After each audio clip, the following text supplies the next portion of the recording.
Watch this.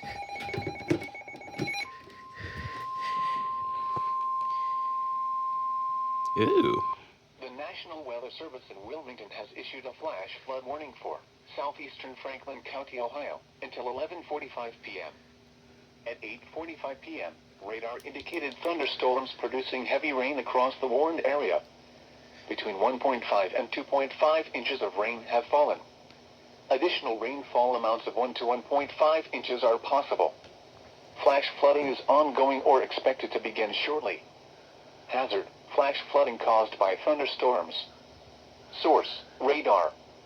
Impact: flash flooding of small creeks and streams, urban areas, highways, streets and underpasses, as well as other poor drainage and low-lying areas.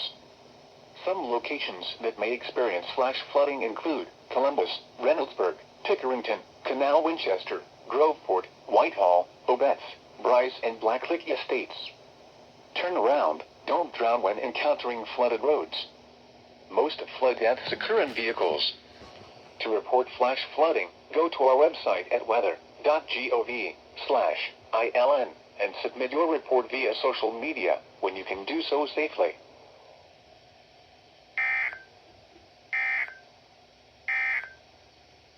You are listening to NOAA Web.